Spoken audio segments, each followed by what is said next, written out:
everyone, especially those Okay. Go ahead. especially those of you who are joining us for the first time, and we welcome you to join us anytime you can. I want to thank Pat Trimmer again for making this technically possible for us and for hosting our meeting. And as you may have just heard, she is recording the meeting today so that people who could not come at this time can hear Grace's remarks later. It's something that we should have been doing all along, but haven't been. And today's our first attempt at it. So we were discussing whether or not to end the recording at the end of Grace's remarks, or whether we should also record the group's discussion and questions afterwards. Does anyone have a preference? Better me. All right, if I don't hear any preference, Pat, you can just decide what seems to work technically the best for you. And thank you again for doing it. Sure. As you all know, at the beginning, I usually have a few announcements, and once again, I'm going to try to keep them very brief so that we have plenty of time for Grace. First of all, I hope you all have been able to take advantage of some of the Black History Month activities, both in person and online, that have been available this month in our community and on the internet. And there are still lots of them out there available. As a part of that, I'd also like to say that I receive a lot of announcements and emails about activities and online events and podcasts, etc., that involve Black history and racial reconciliation issues. I try to kind of go through them and only send a few of them out to the whole email list. I don't want to bombard anybody, and I don't want to fill up your inboxes with this information. So I'm just trying to send the ones that I think might be most interesting or most relevant to our group. But I appreciate everyone sending me their suggestions and their ideas, and almost all of those go out to the whole group. So thank you.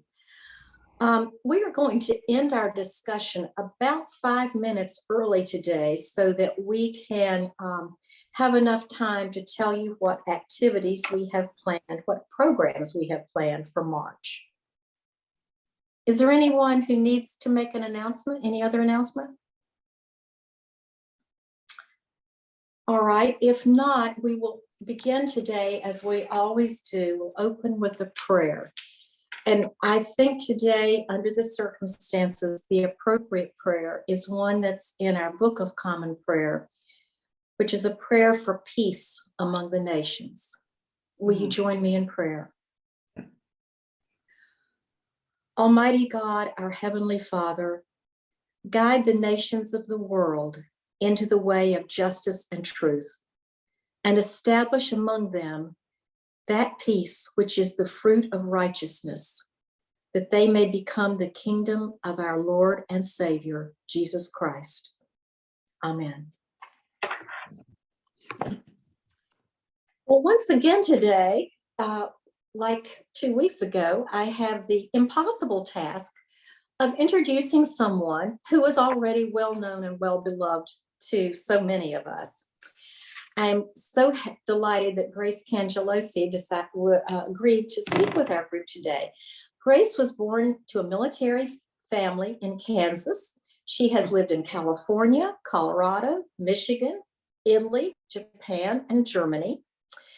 Grace has a degree in music education and a master's in music education and special education.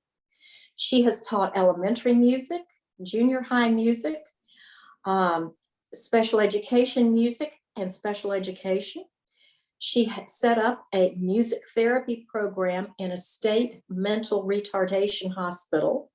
She's also taught piano and directed a community chorus and was a church music director.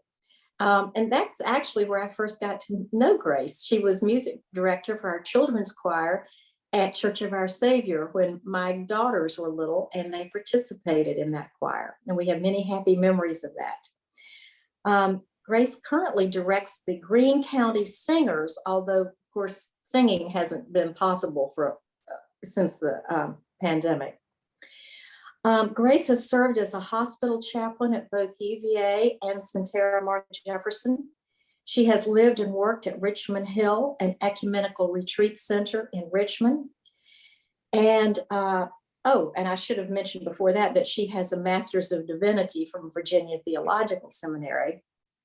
And she has served parishes in Alexandria, Page County, and is now at Brandy Station, Virginia. She has served numerous churches in the diocese with supply ministry. Grace, we are just absolutely delighted to have you here with us today. When I asked Grace what she wanted me to say about her in terms of introduction, she emailed me and said, quote, "I'm a Northerner and a gulp recovering racist." So Grace, we're really anxious to hear you speak about how a Northern child learns about racism in her own backyard. Thank you, Anne. It's nice to be with all of you. I see most of you I know, so it's fun to be with so many familiar faces, and I'm happy to get the acquaintance of some of you that I don't know.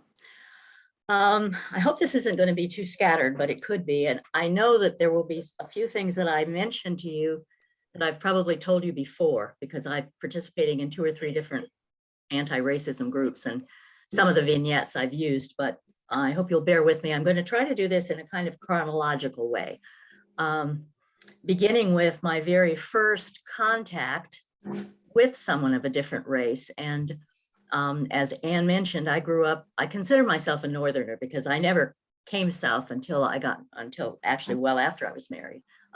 Washington, D.C. isn't really the South. I went there in 1965, which was the first time I'd really left the real North. But I've been in Virginia since 1981. And so my early years were very much Northern and military. And military is important because in the military, particularly if you're in a foreign country or if you're out living on base, you live with whoever they put you with. You live in the apartment they give you, and you live with whatever neighbors you have. So we had neighbors who were Asian, we had neighbors who were African American, and it wasn't something that I really gave any thought to at all. But my very first contact with someone, and I think I've shown you this small picture before, I don't know if you can see it very well. I blew it up. I thought it would be nice to have it a little bit larger. This is myself at the age of 3 with a woman who worked for my grandmother and my great-grandmother. And all I knew about her was that her name was Della, and my mother loved her. She had a lot to do with my mother's growing up years when my grandparents were away. And that was just, she was Della. And she was still working for my grandmother at that time. The picture was taken, that was in 1946. And then we lived with my grandmother for a very short time again, some years later, 1950. And by that time, Della wasn't working for my grandmother anymore, but my mother sometimes took clothing out to her. We went out to her house a couple of times. My mother told a story once that when she brought my father home for the first time to meet her family, he was in the military. And Della came running out of the house, grabbed my mother in her arms and gave her a huge hug. And my mother introduced my father to her, and they went away or went into the house or whatever. And my mother said that my father turned to her and said, "Don't you ever, ever let me see you do that again." And she said, "Do what?" And he said, "Hug a colored person. That's just not right." And of course she was like, "But that's Stella. She practically raised," anyway, he lived in North Dakota, grew up in North Dakota, never saw a Black person until he was in the Army. So this was this was just completely taboo as far as he was concerned. What I didn't connect until many years later, when I was in my first sort of anti-racism program, when I was doing clinical pastoral education in seminary, was that Della was the only grown-up I was allowed to call by her first name. I didn't even know her last name. I wasn't allowed to call anybody else by their first name. It was Mrs. or Mr. or Miss. And I had never given that any thought at all until, as I say, I started this program. And then I thought, oh my gosh, that's really terrible. I was 3 years old. I'm calling her Della. And not only that, I still don't know her last name. Well, I do now because I contacted an uncle a few years ago. And I've even gotten a little bit of her family history, not too much. But that was a shock, and it was an eye-opener for me as I sort of began this journey. We went to Italy when I was 3 and went then from there to Germany, came back to the States when I was 5. I don't have any memories of anything racial. I'm sure we ran into people. We lived on the economy. There was no American housing yet. So we lived in an Italian village, and then we lived in a German village, and came back to the States, came back to Colorado the summer that I turned 6 and my sister was born. And then we moved from Colorado to California. And it was the second time we lived in California. Again, I don't have any memory. I suspect, knowing the town, that there probably were no Black people who lived there, or at least there weren't any in my school. I have a pretty good memory of some of those early elementary years. Now at home, I never heard anything that I would have considered out of the ordinary, which doesn't mean it was all good. My dad told jokes all the time, and it was typical kind of military stuff. And there were lots of pejorative names given to different groups. Never the N-word, though. It's interesting because there were 2 words that were forbidden in my house. One was the N-word and one was the F-word. And my sense about that was that lightning would strike me, and if lightning didn't strike me, my mother would. So even my father, in telling jokes with punchlines, didn't use that word, but he used all the others: kike, kraut, wop, etc., etc. And it was just the way it was, as far as I was concerned at that age. Black people were colored people in those days, as you will remember. We went from California to Japan. We had some Japanese servants at various times. We lived in 2 Japanese hotels. My father was the American Special Services manager of 2 hotels that had been taken over to be used by the troops from Korea for R&R. And each of those hotels had both a Japanese manager and an American manager. And my father was the American manager. The wife of the Japanese manager was my piano teacher, and her daughter and I played together. We did a lot of paper dolls. We played piano duets together. If you had asked me, I wouldn't have said she was of a different race. I would have said she was Japanese. And even though we never spoke each other's languages, we got along just fine. So there was still, I didn't have a sense of what I would call racism. And I was not yet really aware of what that even was. We went back to Michigan, or we went to Michigan, and I was there for junior and senior high school. There was one Black family in our town. I never met them. I just was told there was one Black family. I don't know if they had school-age children or not. They weren't in my school, if they were in school.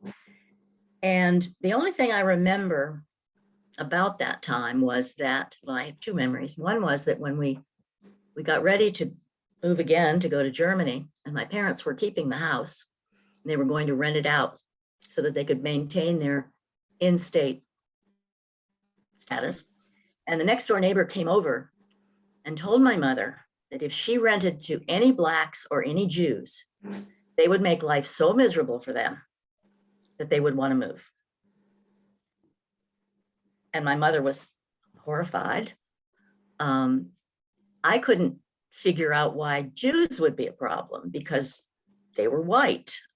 I understood the woman's feeling about Blacks because they were not white, but I couldn't make any sense out of it at all. My mother felt like she was caught because she said, what if particularly a Jewish family wanted to rent the place, and having this threat from her neighbor. But as it turned out, they they rented, I don't know who they rented to, but it was not either of those categories. The other thing that happened during that time was that,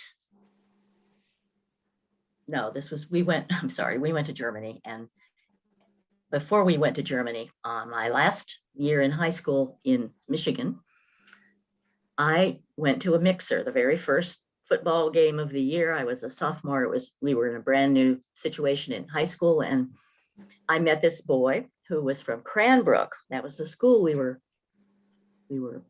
opposing. And if you know anything at all about private schools, you may know that Cranbrook Academy is one of the best private boarding schools, boys' schools in the country.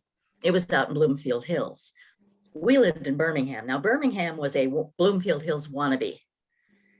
They weren't as rich, they were as white, but they didn't quite have the same cachet that Bloomfield Hills had. But that's where Cranbrook was located. And I met this boy at the mixer, and we talked a little bit, and he said, maybe I'd like to come out sometime for a soccer game. And I thought that would be fun. And on the way home in the car, my mother had brought several of us, and the girls were all kind of, you know how girls are, but, oh, Grace met this boy and blah, blah, blah. And I said, yeah, he said he might invite me to come out to Cranbrook for a soccer game sometime. My mother didn't say anything at all. And during the week, he called me. My mother wasn't home. I knew that the date was open. It was a Saturday afternoon, and sure, I'd like to go to the game with him. So I told my mother, and she still didn't say anything. She drove me out to Cranbrook. That was a Saturday. The next morning, my mother came into my room and she sat down on the bed and she said, all right, I have to talk to you. And I said, oh, okay. Didn't sound very good. She said, well, I just had a letter back from your father. She said, I wrote to him about the fact that you went to Cranbrook with that boy, and he's very upset. And she read me this letter, which was absurd. He said, tell her that robins don't mate with blue jays and crows don't mate with cardinals. This is wrong. I said, Mom, it was a soccer game and he's boring anyway. And he's not a different race, Mom, he's Japanese. And I said, I remember saying to my mother, I don't believe it. I never knew you were prejudiced. I didn't know the word racist yet, but that was my real awakening to something that, thank God, they had not passed on to me up to that point. I don't know how I missed it, but I was young. I guess that's how I missed it. So we went from Michigan to Germany. And in Germany, I went to an American high school. And all I remember about that was we had quite a few Black students in our class. I don't ever remember, and of course, again, I'm white. I might not have heard any of it. I don't remember anything racist. I don't remember any graffiti. I don't remember any ugly talk. I remember that Lamar Searles, who was Black, was voted most popular at the end of our senior year. But it was just the way it was. We lived with everybody like you did when you were in the military. We had Asian classmates and Jewish classmates, and they were still called colored classmates, but it didn't seem to make any difference to anybody. And I was beginning to be a little bit aware of what was starting to happen in the States back home. But I thought it had only to do with the South. It had nothing to do with me because I was from the North. So I went back to Michigan for college, and my father they followed soon after that. And I went to University of Michigan, which did not have a very large Black enrollment at that time. They had African students. I don't remember if there were many. We had a few Black students in the music school, but I don't remember very much about that. But that was definitely the beginning of all the civil rights stuff. I went there in 1960. I have to say one other, well, no, I'll wait. So I was aware of the civil rights movement. You know, we saw some of that stuff on TV. But again, I thought it was those evil, awful Southerners. I didn't know anybody like that. think we had any of that in the North. So it didn't have anything to do with me as far as I was concerned. One summer while I was in college, I was camp counselor at a church camp for girls. And my tent mate was a girl from Detroit. She was African-American. She went to Wayne State University. We became really close friends over the summer. We spent 9 weeks living in a tent together. So, you know, that kind of you either become good friends or you hate each other, one or the other. And we became very good friends. And she was very matter of fact about things and just would mention things that I'd never thought about, like hair. She talked about her hair and what a pain it was. And she was always wearing big pink rollers in her hair to try to keep it as straight as she could keep it. And she talked to me about what that was like, because in those days, of course, natural hair was not yet acceptable. And one day we were talking and she said something about she hoped to go to Howard University. And I said, oh, Howard University, I never heard of that. Where is it? She said, you know, that's the trouble with you white people. You just don't know anything about us. And I didn't take offense. I just thought, well, that's a funny thing to say. Of course, I ended up, when I was in seminary, taking 2 courses at Howard University Divinity School. But she was just, that was the way she was about things. And so it was helpful for me because I began to get a different picture. We had one girl who came out, we had the oldest girls. And one of the girls who came out she was a scholarship student. She was Black. She was from Detroit. She was the only Black camper we had. If you can imagine what that must have been like for her, which at the time I wasn't really thinking about. She was terrified. She'd never been outdoors very much. I suspect some well-meaning group, sent her to camp. She was terrified and she had to sleep in a tent.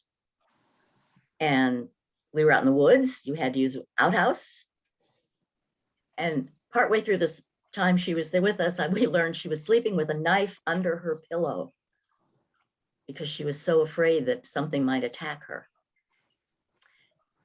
But on my birthday, she had a present for me. And it was a half stick of tooth wax. Do you know what tooth wax is? You take tooth wax, if you have a cavity, and you shove it into the cavity so that your tooth won't hurt anymore. And that was probably the only thing she had that she thought she could give me for my birthday. And I was appropriately grateful and touched, but I just was aware again, it was a different world for me. It was a very different world. It was a world, she came from poverty. She lived in inner city Detroit. But I had another shock from home during that time because every 2 weeks we got the weekend off in between sessions. And so one of those weekends I invited Sharon to come home with me for dinner. And I mentioned to my folks that she was from Detroit. And my uncle lived in Detroit, so he was going to come out also, and then he would take her home. I neglected to mention that she was Black. To his credit, my father he behaved himself. He didn't say anything bad. My uncle was perfectly happy to take her home. My uncle taught in inner city Detroit. But after she left, my father said to me, now, don't you go asking if you can go and spend the weekend or spend the night with her. And I said, why not? He said, well, it wouldn't be safe for you in Detroit. I said, that's crazy. She lives there all the time. He said, no, you may not. And of course I was, still not of age and I didn't drive my car.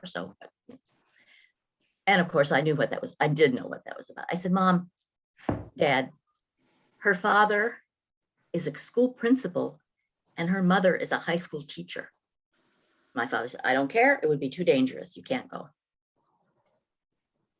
So that was that little episode.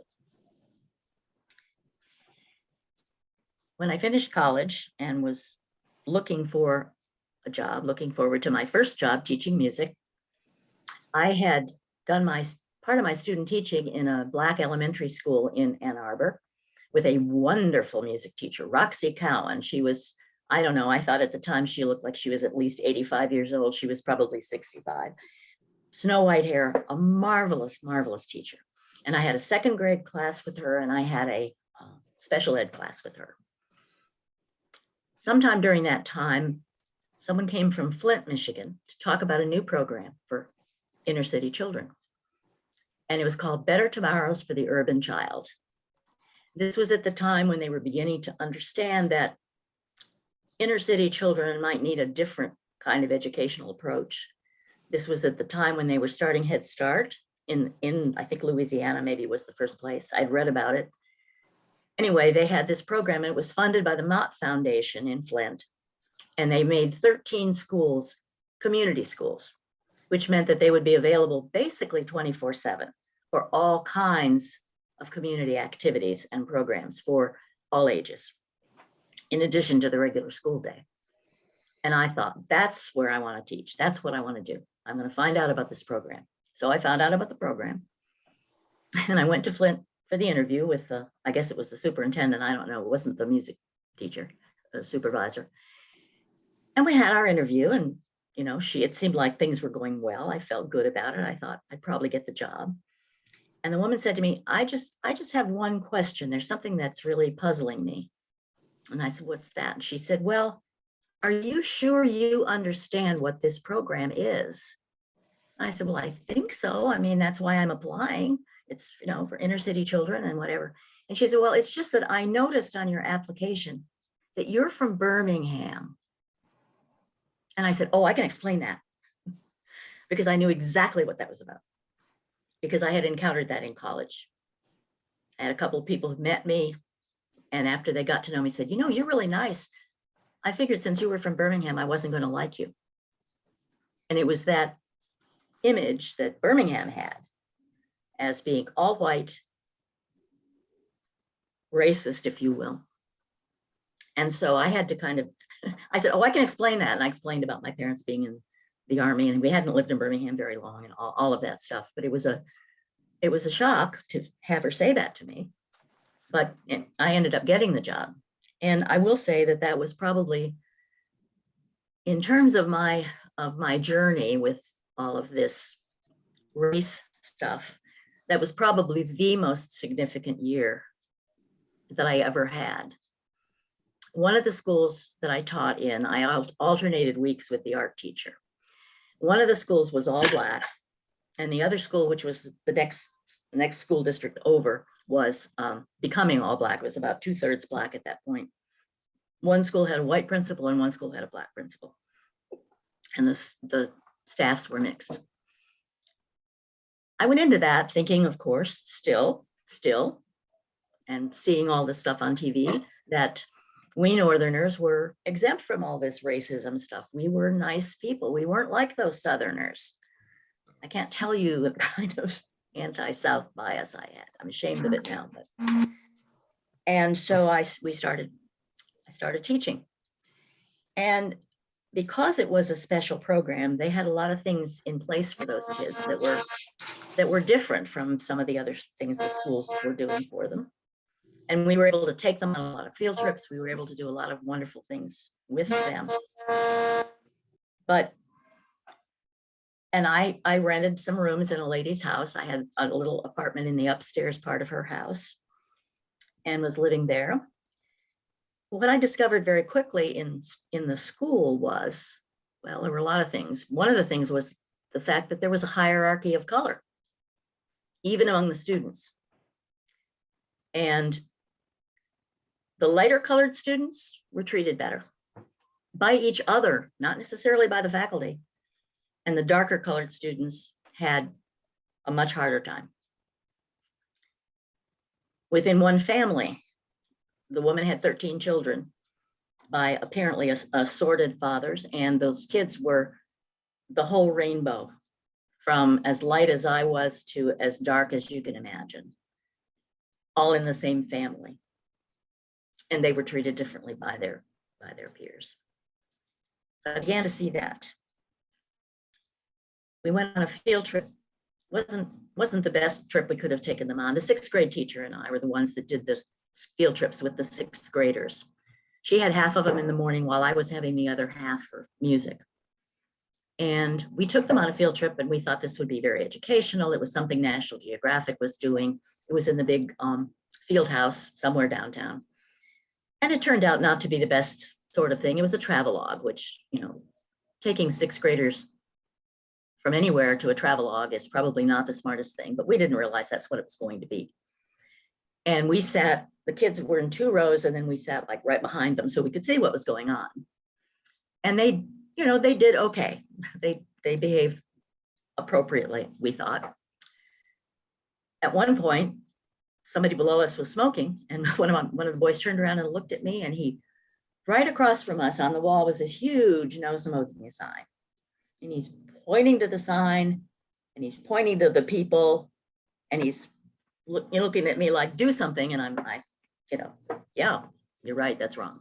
Well, there was a little bit, from time to time, there were a little bit of talking and stuff, and a couple people turned around and looked, and Beverly and I decided that the next morning, first thing, we would talk to them about, you know, how you behave in a situation like that and so forth. So we did. We started out, I started my first class that way. Said, before we get started with music, let's talk about last night. And I just started saying, you know, it's really important in something like that, you need to sit quietly and whatever. And little Jimmy, the same little boy that had pointed to the sign, turned around and he said to me, you know what, Miss Safke? Those people wouldn't have said anything if we'd been white. And I was just stunned. That had never occurred to me. And I said, you know, I think you're right. And that's not fair. So that was another one of those aha moments. And then I came back from Thanksgiving vacation engaged, and I had an engagement ring on, which of course the 6th grade girls noticed immediately. And they were all kind of bustling, oh no, when are you gonna get married? All the stuff that you would expect from 6th grade girls. And this little girl, Felicia, in the back, who was at that point had a grudge against me for something. She said, oh, who'd want to marry her? And little Larry in the front row, who was just about my skin color, said, oh, well, I would if I was white. And I didn't hear that clearly for a lot of years. I told my mother that story, and of course my mother's reaction was, well, you see, he knows his place. But what I heard many years later was that he didn't say, I'd marry her if she were Black. I'd marry her if I were white. Because being white, of course, was better. And as I said, it wasn't too long ago that I reviewed that conversation and heard it that way. And I thought how sad that was. How sad that was. So that was a real year of lots of learning. We had a family come up from Mississippi. They had four or five children, I don't remember now, all different ages. None of them had ever been in school, anywhere. So the principal decided, well, we're just going to put them in with their age group to start out with and see where we are. So they did that. And little Kenneth was put in with the 2nd grade, Miss Morris's class. You know, I can't remember what I had for breakfast yesterday, but I can remember all these names. And so Kenneth came in with his class. And at some point, Kenneth got down under his desk and he was doing something. And I said, Kenneth, get back in your seat. And he stood up and he said, shut up. Well, I, in all of my 21-year-old teacher authority, was not having any of that. So I told one of the other children to take him back to the classroom. So at the end of class, his teacher came in my room and she said, what did Kenneth say to you? And I said, he told me to shut up. She said, Mr. Brown is going to be so happy. Those are the first words he's ever said since he's been here. I thought, okay, this is a different world. And he started talking after that. His older sister, whom they had put in the 6th grade, was eligible for our dining out program, which was another program of the Mott Foundation.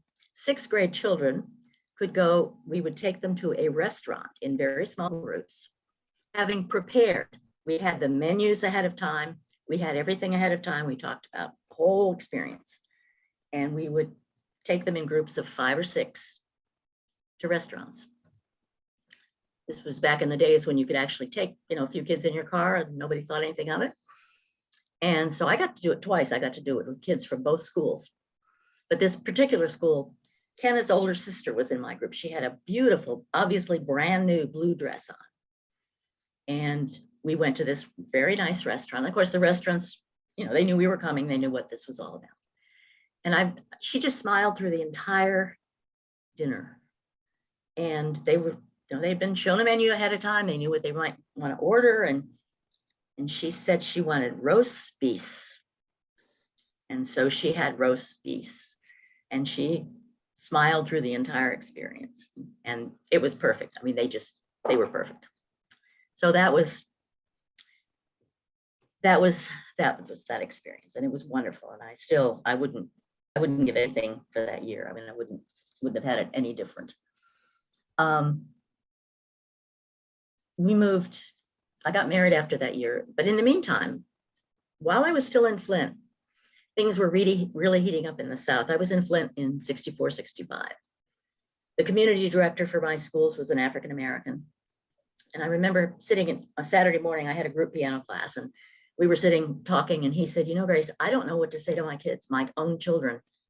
He said, we see this stuff on television. We see the dogs and we see the fire hoses and he said, I don't know what to say to my kids. They want to know why this is happening and I don't know what to tell them. And of course I had no answer for him. I wouldn't have known what to tell him either. But I became more and more aware of what was going on in the South. I was aware that there were Episcopal clergy who were very involved with the Freedom Riders. Malcolm Boyd, who was the chaplain at Wayne State University, was one of the ones who went down. So I knew that was all happening. But I still felt removed from it. And I thought it was a Southern issue. I still thought that. Then I got married, moved to the DC area. We lived in Maryland. And we purposely chose a place that was well integrated economically, socially, racially. And my kids had Black friends. There were plenty of Black children in the schools that they went to. Our daycare provider at one point was Black. And it was funny because my in-laws were asking the kids, oh, tell us about Mrs. Cole, because they were always talking about Mrs. Cole. And Michelle said, well, she's brown. And then she went on and I thought, oh, I didn't know they noticed one way or the other what color she was because we never talked about it. But that was her initial response. The church that we went to was fully integrated and it was in downtown DC, which was why when we came to Church of Our Savior, so a few years later, my daughter said to me, why aren't there any Black people in this church? And I know I've told you that before. And I said, well, because this is Virginia and there's a Black church across town. To which she responded that she thought that was pretty dumb. The real beginning of formal training around racism came for me when I was in seminary in my clinical pastoral education program. And that's when I really began to uncover my own latent, maybe, racism, unconscious racism, I guess that's what they call it, because it began to be made very conscious. Our program was at Washington Hospital Center, which is the big trauma hospital in DC. And the focus of that program was specifically on racism and sexism. Racism more, but those two things. And the way that manifested in our program was that we had to write what they call verbatims. And I know some of you are familiar with those. You have a contact with a patient and then you write it up later. And then you bring it to your group and they critique it and talk to you about, why did you change the subject there? And what were you thinking of here? And that sort of thing. And one of those every week had to be with a person of a different race. Didn't have to be an African American. And of course, if you were African American, then it needed to be with a white person or an Asian person. And the idea wasn't that you were going to talk about the race specifically, but to see whether there were things in that conversation that were maybe racist in nature, or maybe were things that you needed to think about.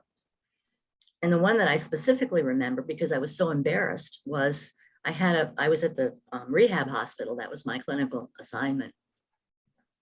And I had a man who'd been shot, and his spinal cord had been, I guess, not quite severed, but almost. And he was paralyzed from the waist down and would continue to be paralyzed from the waist down. And in talking with him, I talked about, maybe at some point he'd be able to play wheelchair basketball, because I was familiar with the team here in Charlottesville. And I thought that was a really helpful suggestion. And, we had the visit and whatever. Well, I wrote that visit up and I took it to my group. And the woman who was the African American in our group, who was a staff member, because we had to have a mixed group, each group had to have at least one African American in it. And she was on the staff at the hospital. And she said to me, why did you pick that? Why did you pick basketball? Why was that your suggestion to him? And I said, I don't know. It seemed like a good suggestion. He's in a wheelchair and we have this team that I'm familiar with. And she said, oh, didn't have anything to do with the fact that he was a Black man, did it? And I said, I don't think so, but it did. As I, thought about it later, well, yeah, tall Black guy in wheelchair, he played basketball. It didn't, I didn't suggest that he go to business school. I didn't suggest that he go to anything else. It just hadn't occurred to me. Yeah, not a big thing, but it was for me a little bit of an awakening. And another time when our group was meeting, I was complaining because I felt like we were concentrating so much on this racial stuff that when I went into the locker room where we kept our things, which was almost always occupied entirely by Black staff members, cleaning people, laundry people, whatever, I would go in and I would be the only white person going to my locker. And I said, it makes me feel really self-conscious when I go in there, because I feel like they're all looking at me and thinking I'm probably a racist. And she said, Grace, she's directly across the circle from me. She said, Grace, when I meet a white person, my immediate assumption is they are racist. They have to show me that they're not. I said, but that's not fair. I mean, they don't even know me, whatever. And then I heard myself. Yeah, I don't even know all those Black people either. And yet I'm probably making assumptions about them. That's not fair. But I was horrified to hear her say that to me, because I knew that I was a nice person. I wasn't a racist. Why would she think that? But I had not had her experience. I didn't know what it was like to meet, as a Black person, to meet a white person. I didn't know what experiences she'd had with white people. So, again, I had a little more education. I went from seminary, well, not immediately. I worked in DC for a while and worked with the Church of the Savior, but then I went to Page County, which you may be familiar with. It's just over the mountain from us. And it was like being in a town in the 50s. It was racist beyond belief. And it was out there. I mean, I had to tell my parishioners that I would appreciate it if they would not use the N-word around me, that was not acceptable. And so that's kind of where we started. I became involved in some racial awareness stuff. We put a group together. We had the very first Martin Luther King Day celebration they'd ever had. And this was in 1993, maybe. Some children had gone to the high school principal apparently the year before and had asked if they could make an announcement at announcement time that it was Martin Luther King Day, and they were told that if they were not back in their class in 10 minutes, they would be suspended. So that's what it was like then. So we did what work we could do. It was, I got the diocesan program involved, brought them in, and we did a lot of work with whoever would do the work with us. And we started some programs, and it was a good thing. I got a death threat at one point. So Bishop Lee told me I was probably doing a good job. And I said I didn't feel very comfortable, nevertheless. And some of the stuff we started is still going on, which is wonderful because this is like 20 some years later. But it was the first time in a long time I had been exposed to such raw racism. And as I said, in my own congregations. When I left there, I came back here and I went to UVA and did 2 years actually of clinical pastoral education. And that's when I began to see the healthcare disparities. It's when I discovered that I needed to pay more attention to my interactions with people, that it was everywhere. And that by that time I had realized for sure that it was not a Southern issue, that it was an issue for all of us, for all of the country. Holly Edwards, whom some of you will remember, she was a nurse. She died a few years ago, and she did one of our training sessions, and she talked about having a friend come from somewhere in the north to visit, and they decided to go shopping in Charlottesville. This is Charlottesville. This is, where the University of Virginia is. And she said they went 2 different places. In one place, the saleswoman met them immediately as they walked in the store and directed them to the back of the store where there was a sale table, assuming that that's where they would want to go. And in the other store, they left that store, and when they went to another store, she said the saleswoman followed them the whole time they were in the store. And she finally decided that it just wasn't worth it. And they ended up leaving and going home. And I couldn't imagine that was happening in Charlottesville. I was so naive. Greene County, yes, but not Charlottesville. To Holly Edwards. So I was still being educated. From there, I went to live and work at Richmond Hill, which is a retreat center you may know in Richmond, and was thoroughly immersed in a lot of anti-racism work. Took some classes, lived with, we were a mixed race community, we lived together. And I became aware again of some of my own unconscious bias, and it's there. And I am not proud of it.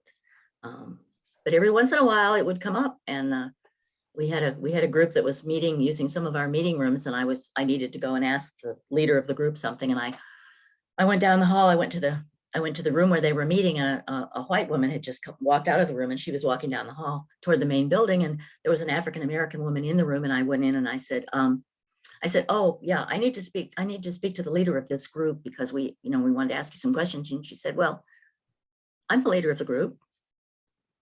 My assumption had been that it was the white woman who was the leader of the group.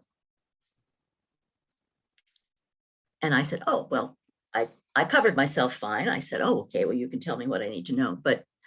But I realized immediately what I had done.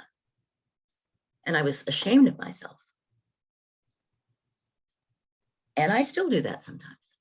That unconscious bias is still there, I'm afraid. And I make assumptions like that. And I know better.